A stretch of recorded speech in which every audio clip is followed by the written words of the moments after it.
Saudações a todos, a paz do Senhor. Neste capítulo, nós vamos falar um pouco sobre a ceia do Senhor.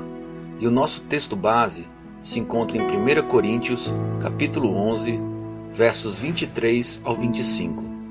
Pois recebi do Senhor o que também lhes entreguei, que o Senhor Jesus, na noite em que foi traído, tomou o pão e, tendo dado graças, partiu e disse: Isto é o meu corpo que é dado em favor de vocês. Façam isto em memória de mim. Da mesma forma, depois da ceia, ele tomou o cálice e disse: Este cálice é a nova aliança no meu sangue. Façam isto sempre que beberem, em memória de mim. O Senhor Jesus instituiu duas ordenanças, ou sacramentos, a serem observadas pela Igreja. O batismo, ordenança observada uma só vez por todo indivíduo, como sinal do início de sua vida cristã, e a ceia do Senhor, ordenança que deve ser observada repetidamente por toda a vida de um cristão, como sinal de comunhão contínua com Cristo. A ceia do Senhor, assim como o batismo, é um meio de graça que o Espírito Santo usa para dispensar bênçãos à Igreja. A ceia do Senhor não é simplesmente uma refeição comum, partilhada por seres humanos. É comunhão com Cristo na sua presença e à sua mesa. O significado da ceia do Senhor é bastante rico. Há vários aspectos simbolizados e afirmados na ceia do Senhor. Dentre eles podemos destacar, em primeiro lugar, a morte de Cristo. Nossas ações ali simbolizam sua morte por nós. O partir do pão simboliza o partir do corpo de Cristo e o tomar do cálice, o derramar de seu sangue em nosso favor. Por isso, ao participarmos da ceia, proclamamos a morte do Senhor até que Ele venha. Em segundo, nossa participação nos benefícios de sua morte. Quando individualmente pegamos o cálice e o tomamos, cada um de nós proclama estar tomando os benefícios da morte de Cristo. Desta forma, mostramos um símbolo do fato de participarmos dos benefícios conquistados em nosso favor pela morte de Cristo. Em terceiro, alimento espiritual. Cristo nos concede alimento e refrigério espirituais. Ao participarmos da ceia do Senhor, temos uma participação espiritual nos benefícios da redenção por Ele conquistada. E em quarto, a unidade dos cristãos. Quando os cristãos participam juntos da ceia, dão também um sinal nítido de unidade de uns para com os outros. Na verdade, Paulo diz, porque nós, embora muitos, somos unicamente um só pão, um só corpo, porque todos participamos do único pão. 1 Coríntios 10, 17. Ao nos reunirmos para participarmos da ceia do Senhor, embora sejamos muitos, às vezes de diversas culturas, diversas classes sociais e raças distintas, somos apenas um corpo, a Igreja de Cristo.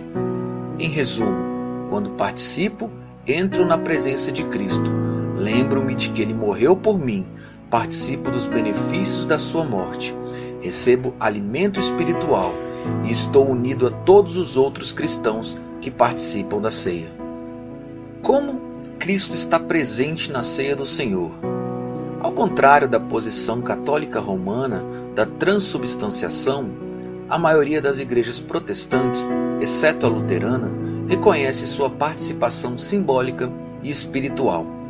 João Calvino e outros reformadores argumentam que o pão e o vinho da ceia do Senhor não se transformam no corpo e no sangue de Cristo, nem contém de algum modo o corpo e o sangue de Cristo, posições católicas romanas e luteranas respectivamente. Em vez disso, o pão e o vinho simbolizam o corpo e o sangue de Cristo, um sinal visível do fato de que o próprio Cristo estava verdadeiramente presente. Hoje, a maioria protestante diria, em acréscimo ao fato de que o pão e o vinho simbolizam o corpo e sangue de Cristo, que Cristo também está espiritualmente presente, de modo especial quando participamos do pão e do vinho. De fato, Jesus prometeu estar presente sempre que os cristãos se reúnem para adorá-lo. Onde estiverem 2 ou 3 reunidos em meu nome, ali estou no meio deles. Mateus 18, 20. Logo, nossa expectativa é que também esteja presente espiritualmente na ceia do Senhor. Quem deve participar da ceia do Senhor? A Apesar de algumas diferenças sobre alguns aspectos da ceia, a maioria dos protestantes iria concordar, em primeiro lugar, que somente os que creem em Cristo devem participar da ceia, por tratar-se de um sinal de conversão e de permanência na fé cristã. Paulo adverte: aquele que come sem discernir o corpo, come e bebe juízo para si. 1 Coríntios 11, 29. Logo, aquele que participa da ceia sem compreender o real significado do sacrifício de Cristo, incorre no erro e atrai juízo para si. Podemos entender o corpo de Cristo de duas formas: o corpo físico, que foi entregue e crucificado, e que significa o sacrifício operado por nós para a remissão de nossos pecados, e o corpo espiritual, a igreja, cuja cabeça é Cristo e nós, membros de seu corpo. No contexto de 1 Coríntios 11, Paulo está repreendendo os coríntios pela conduta egoísta e irrefletida deles em suas reuniões como igreja. Os coríntios, ao reunirem-se para participarem da ceia, não estavam fazendo isso como corpo de Cristo, e aqui podemos entender corpo como igreja, conjunto de salvos, pois ao reunirem-se, cada um tomava sua própria ceia, sem importar-se com os irmãos, parte desse mesmo corpo. Assim, a frase discernir o corpo neste contexto significa sem entender a unidade e a interdependência das pessoas na igreja, que é o corpo de Cristo. Esta afirmação se torna clara no versículo 33, onde Paulo usa a conjunção portanto, indicando a conclusão da ideia anterior e relacionando-a ao comportamento dos coríntios. Portanto, meus irmãos, quando vocês se reunirem para comer, esperem uns pelos outros.